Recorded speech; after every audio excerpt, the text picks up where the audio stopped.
Guard Vessel 4403. This is China Coast Guard Vessel 5201. Two Chinese Coast Guard vessels intercepted the PCG vessels in the vicinity of Ayon last April 23.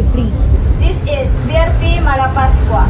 In accordance with international and Philippine national law, we are proceeding according to our planned route. Request to stay clear from our passage in accordance with collision regulation. Over. Chinese vessels exhibited aggressive tactics towards BRP Malapascua and BRP Malabrigo. It was reported to have carried out dangerous maneuvers near BRP Malapascua at a distance of only 50 yards. The Philippine Coast Guard has accused a Chinese Coast Guard ship of directing a military-grade laser at one of its vessels, putting the Filipino crew in danger. Harassment ang pagkuha ng Chinese Coast Guard sa mga huli nilang isda sa Scarborough Shoal. Itinaboy at pinaalis daw ng Chinese Coast Guard ang ilang Pilipinong mangingisda habang nasa Ayungin Shoal.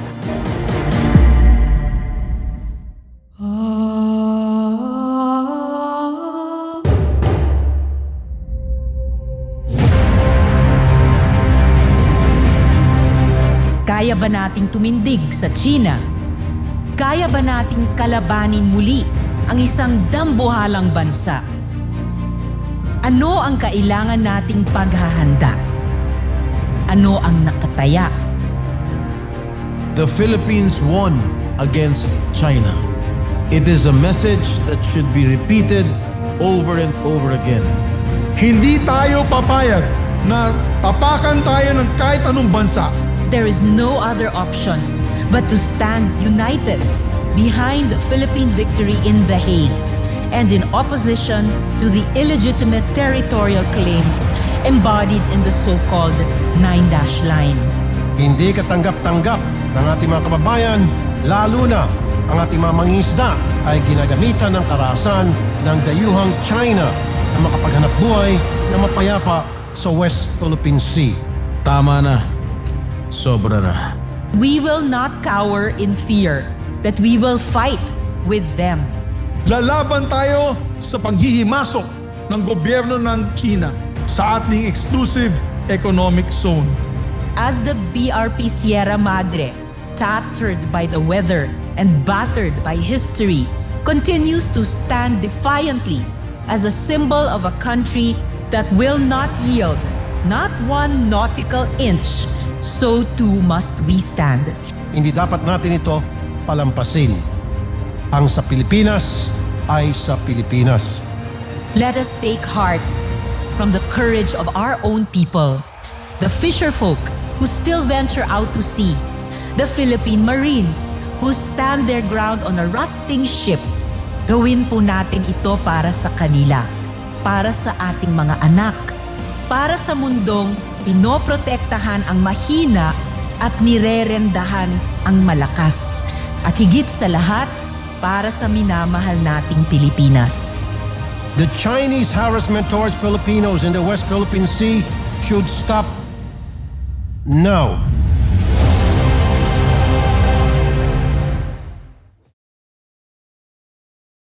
I'm not saying malito, but I'm not also saying tama. Bakit?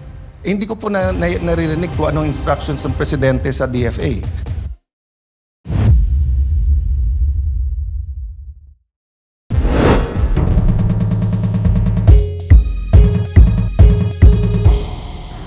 Alam ko po na may mga agam-agam, may mga tanong tungkol sa resolusyon na hindi pa tuluyang nasasagot.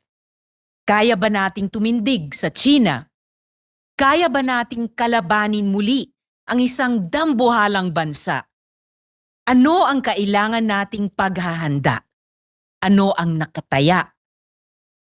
These are only some questions that we can debate on interminably, and questions for which we rely on the wisdom of our international law experts, our esteemed diplomats.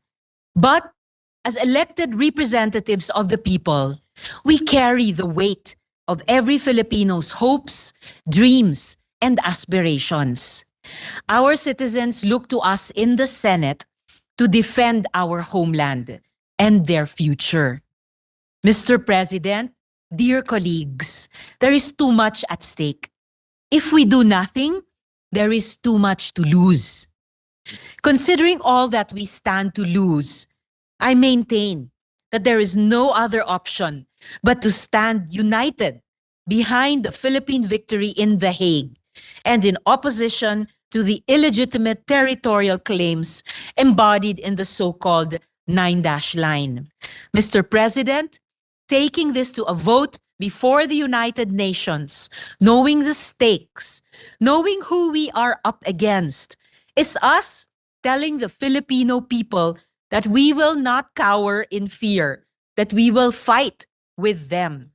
As the BRP Sierra Madre, tattered by the weather and battered by history, continues to stand defiantly as a symbol of a country that will not yield, not one nautical inch, so too must we stand. Let us take heart from the courage of our own people, the fisherfolk who still venture out to sea, the Philippine Marines who stand their ground on a rusting ship. Gawin po natin ito para sa kanila, para sa ating mga anak, para sa mundong pinoprotektahan ang mahina at nirerendahan ang malakas. At higit sa lahat, para sa minamahal nating Pilipinas. Mabuhay, Mr. President, og daghang salamat. Hindi tayo papayag na tapakan tayo ng kahit anong bansa at harap-harapan nilang sakupin kung ano ang atin. Lalaban tayo sa panghihimasok ng gobyerno ng China sa ating exclusive economic zone. At gagawin natin ang lahat ng ating makakaya para maprotektahan ang kaubuhayan at kaligtasan ng mga mangingisdang Pilipino. Tama na. Sobra na. Ilang mangingisda pa po ang matatakot at magdadalawang isip na maglayag sa sarili nating karagatan para makapaghanap buhay. Ilang magigiting na kawal ng Philippine Coast Guard pa ang hihintay natin mabulag o magkaroon ng kapansanan habang nagpapatrolya sa ating teritoryo dahil sa pambubully ng China. Ilang sundalo pa natin ang malalagay sa alanganing sitwasyon dahil sa ginagawang paghaharang at paghahamon ng mga Chinese vessels sa ating mga barko at sasakyang pandagat. Malinaw na malinaw.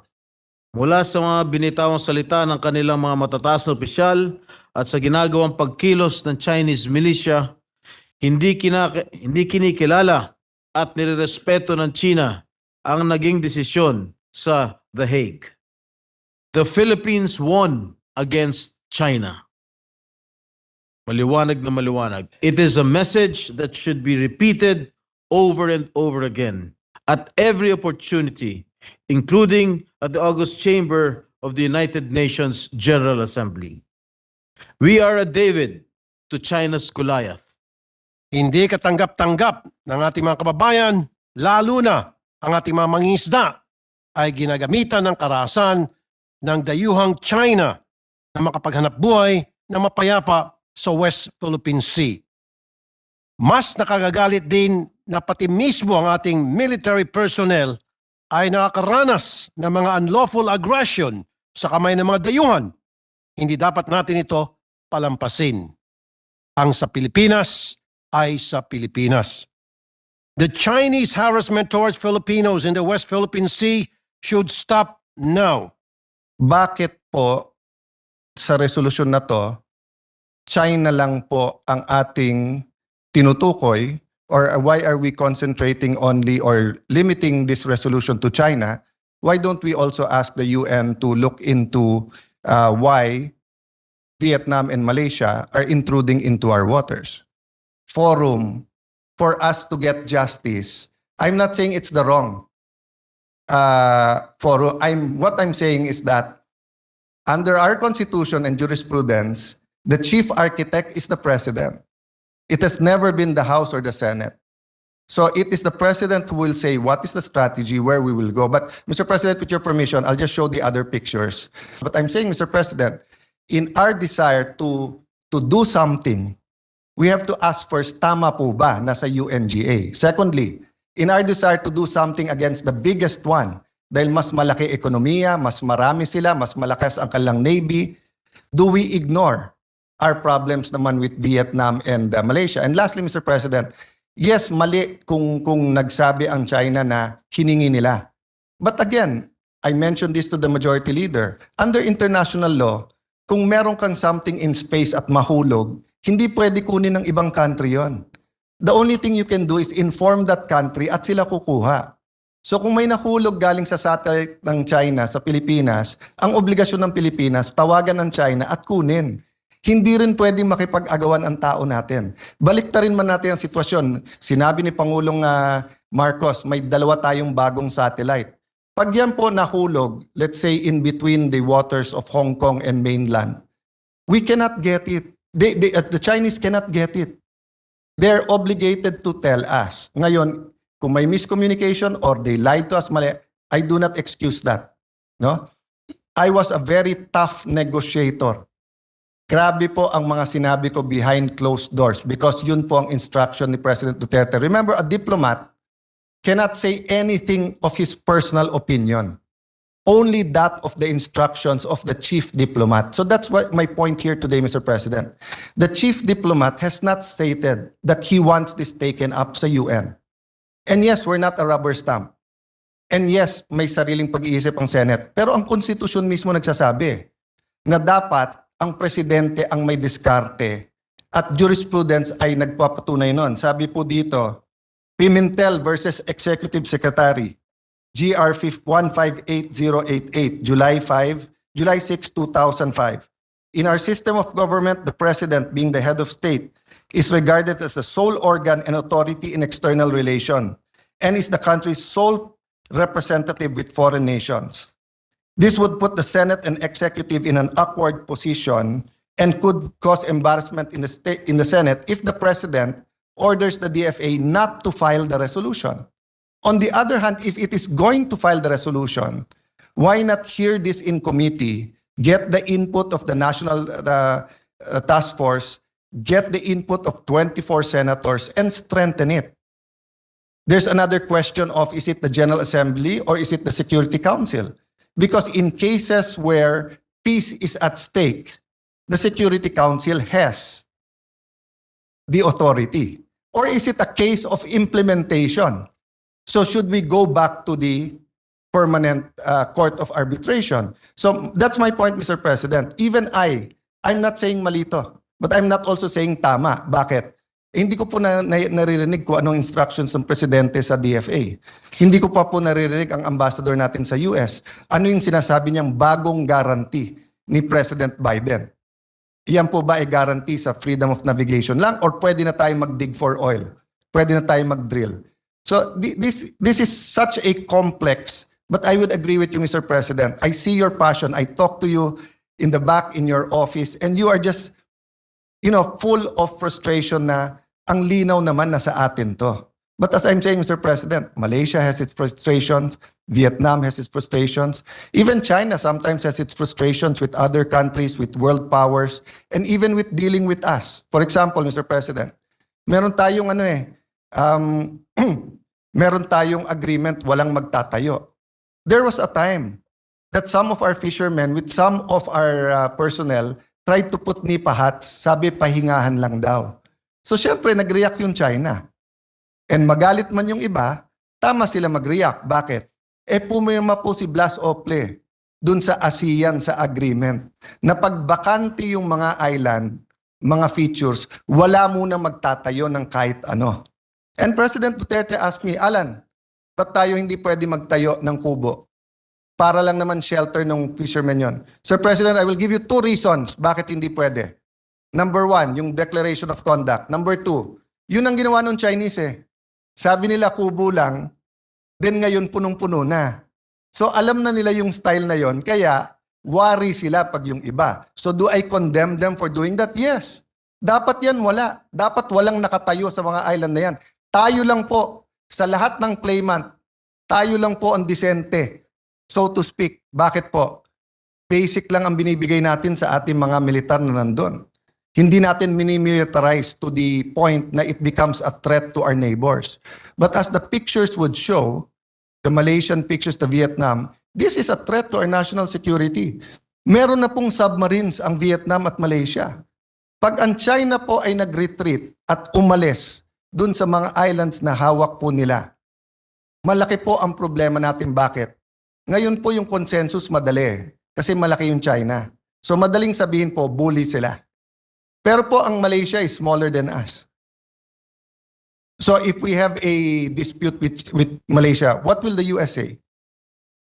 And will we be the bully or will Malaysia be the bully? Ganon din sa Vietnam. So, Mr. President, yes. the point I want to make, no, and I can wrap up or we can continue, is that I really appeal to you, to the body, let us fully take this up in the committee. Kung kailangan 2 linggo, araw-araw, lahat ng briefing, kung kailangan in your chamber, kausapin din natin yung Chinese ambassador if we have to get think tanks from Southeast Asia, because it's just so important. And I guarantee you, no, if we simply pass this resolution, tapon lang natin sa UNGA, madi-disappoint tayo. Because history has proven what I'm saying, na the UNGA is for consensus. It is not for highly contentious issues like this. Mr. It may work, President, may not work, gentlemen. but just my last point, Madam. My last point is, it's so important that if we don't get all the information, study it well, and maybe help the DFA craft the resolution itself, kung yun ang decision natin, baka maging negative pa sa atin to later on. So let me stop there and thank you for your patience, Senator Tiveros and Senate President.